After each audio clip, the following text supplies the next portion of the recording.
দেবী, খবরদার, তোমার ওই নোংরা মুখে আমার নাম উচ্চারণ করবে না দেবাংশু সিংহ রায়। এত বড় বিশ্বাসঘাতকতা করলে তুমি আমার সাথে, এইভাবে ঠকালে তুমি আমাকে। দিনের পর দিন আমার বিশ্বাস, আমার ভালোবাসার সুযোগ নিলে আমি টেরও পেলাম না। নিজের চেয়েও বেশি বিশ্বাস করেছিলাম তোমাকে।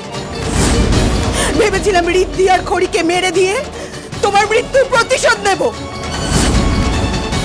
কিন্তু আমি তো তোমাকে বারবার বলেছিলাম ভালো মা, দেবাংশু সিংহ রায় বেঁচে আছে।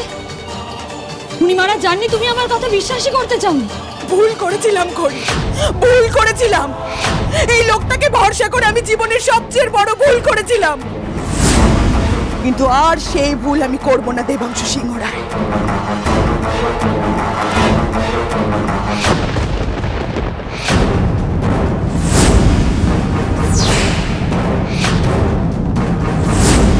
বাপরে বাপ, যেমন দেবা তেমনি দেবী। তুমি এতদিন বেঁচে ছিলে, কিন্তু সামনে আসোনি, আড়ালে থেকে প্ল্যান করে গেছো।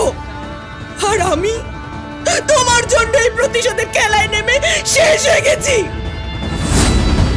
অবশ্য আমারই দোষ, আমি ভুল করেছি তোমাকে চিনতে।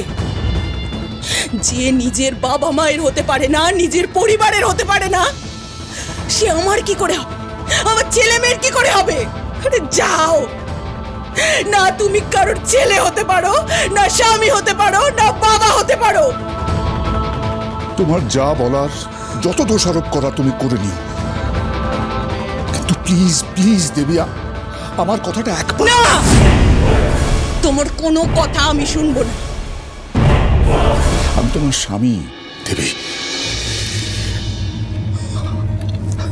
আমি এই জীবনে তোমাকে ছাড়া আর কাউকে ভালোবাসিনি। 7 ভাগ ঘুরেছি শুধুমাত্র 7টা জন্ম তোমার সঙ্গে কাটাবো বলে, আর তুমি আমার দিকে বন্দুক তাক করে রেখেছো। এখনো তো তোমার কপালে আমার নামে সিঁদুর আছে, তাই না দেবী? উফ, কি অ্যাওয়ার্ড উইনিং অ্যাক্টিং, একেবারে গুরু গুরু। তুমি এই লোকটার কোনো কথা শুনো না ভালো মা। এই লোকটা তোমাকে ম্যানিপুলেট করছে, তোমাকে আবার বোকা বানানোর চেষ্টা করছে। এই দেবাংশু সিংহ রায় একবার নয় দেবী, বহুবার মৃত্যুর মুখ থেকে ফিরে এসেছি, কিন্তু স্বয়ং ভগবান যখন কিছু করতে পারেনি, তখন দেবী গন্থা।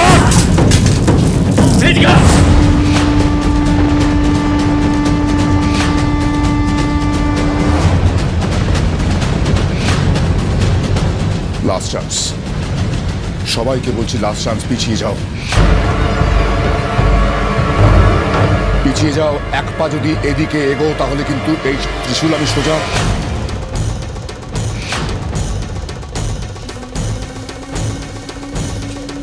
যাও,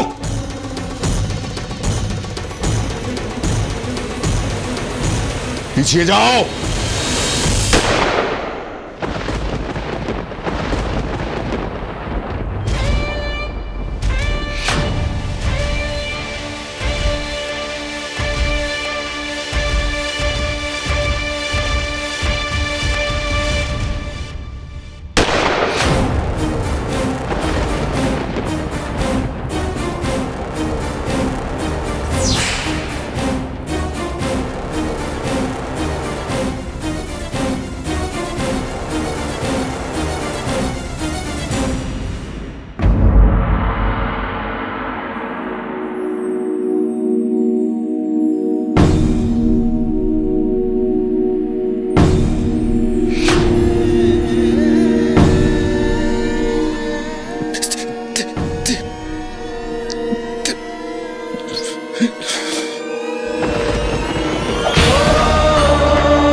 আমার আর কিচ্ছু করার ছিল না গো,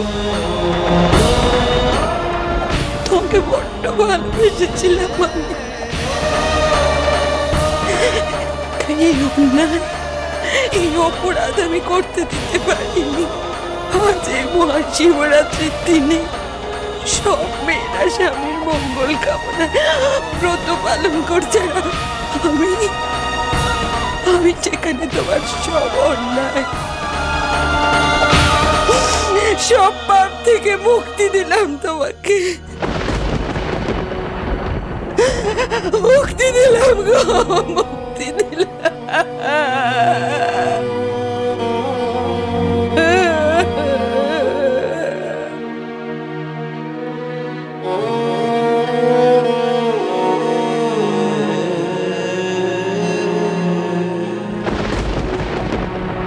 তোমার লজ্জা করে না রাহুল?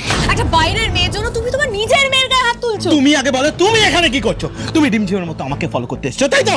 আমি মিমিকে ডেকেছি তোমাকে শাসন করার জন্য আর বাড়ি নিয়ে যাওয়ার জন্য। ডিমঝিম, তুই কিন্তু খুব বাড়াবাড়ি করছিস, আমি বলে দিলাম। আমি বাড়াবাড়ি করছি না, তুমি বাড়াবাড়ি করছো আর ভীষণ দুষ্টুমি করছো। এবার মিমি এসে গেছে, তোমার বাড়ি নিয়ে যাবে। তোর কি মনে হয় মিমি আমাকে বলবে বাড়ি চলো, আমি চলে যাবো? মিমির কথা যখন শুনবে না, আমার কথা তখন শুনবে। আমি কিন্তু খুব রেগে যাচ্ছি বাবা, তুমি যদি না যাও আমি এখানেই থাকবো। রাহুল, হ্যাঁ বেবি, বেবি, আমি চলে নামতে পারবো না, তুমি এদিকে এসো, এদিকে এসো, হাত দাও, হাত দাও, হাত দাও, এদিক দিয়ে ওঠো। তুমি উঠে গেলে তো আবার ফেলে দেবো। কেন বলছো তুমি এসব? এসব তো আমি তোকে শেখাইনি মাম্মা, এসব বলতে নেই। আর তুমি যে এভাবে ফেলে দিলে, যদি লেগে যেত তাহলে কি হতো বলো তো? কেন করলে তুমি এরকম? করে এরকম সেটাই তো চাইছিলে, বাদিককে দেখো শাসন করছো। এই শোনো, আমি এসব কিচ্ছু চাইনি, আমি আমার মেয়েকে শেখায়ও নি এসব। Liar Rahul, Rahul trust me Rahul, এই দুদিন এই মেয়েটাকে স্পাই করার জন্য পাঠিয়েছে, আর এই সব বদমাশিগুলো সব এই শিখিয়েছে। আজকে পুরো ইভিনিংটা স্পয়েল হয়ে গেল, দেখো সব এই মেয়েটার জন্য। এই মেয়েটাকে তো আমি একদম কাছে আসবে না আমার মেয়ের। আমার কিন্তু মাথা গরম হয়ে যাচ্ছে রিমঝিম। সত্যি কথা বলতো, তোকে মিমি এসব শিখিয়ে পাঠিয়েছে না? এটা তোদের দুজনের প্ল্যান, তাই তো? না, আমার মিমি শেখায়নি, আমায় খড়িমাসি শিখিয়েছে। কেউ দুষ্টু করলে তাকে শাস্তি দিতে হয়। লজ্জা করে না তোমার? আমার বরের সাথে এখানে বসে ফুর্তি করছো আর আমার উপর চটপাট করছো। বাহ, নেকা সেজো না। হ্যাঁ, তোমার হাজবেন্ডের প্রতি কত দরদ সেটা আমার জানা আছে, আর এটাও জানি তুমি ইচ্ছা করে তোমার এই অসভ্য মেয়েটাকে দিয়ে আমাকে জলে ফেলেছো। এবার আমিও তোমাকে ছাড়বো না।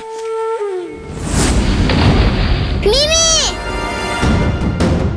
লাস্ট ওয়ার্নিং দিচ্ছি দিদি, আমার সাথে কম্পিট করতে এসো না। হ্যাঁ, গো হারা হারবে। আমি পুরো ক্যাফেটা তোমার জন্য বুক করেছিলাম রাহুল, পুরো ইভিনিংটা স্পয়েল হয়ে গেল। চলো আমরা এখান থেকে চলে যাই, লেটস গো রাহুল। জুলি, তুমি এখন এখান থেকে যাও, আমি কালকে তোমার সাথে দেখা করছি। কিন্তু কিন্তু রাহুল, শুনলে না বাবা কি বললো? যাও। আমি কিন্তু তাহলে পুলিশ কাকুদের হেল্পলাইনে ফোন করে দেব, তোমার নাম কমপ্লেন করে দেব। আমি জানি পুলিশের নাম্বার কত, 100। দেখবে ফোন করব।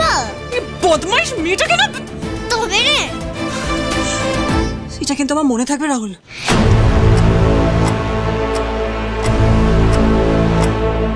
যাও। এত টাকার জুয়েলারি আমার জুলির থেকে ফেরত নেওয়াচ্ছিল, এই মা মেয়ের চক্করে পুরোটা ভেস্তে গেল। ম্যাডাম, আপনি যান, আমি আছি, আমি দেখছি, আপনি যান।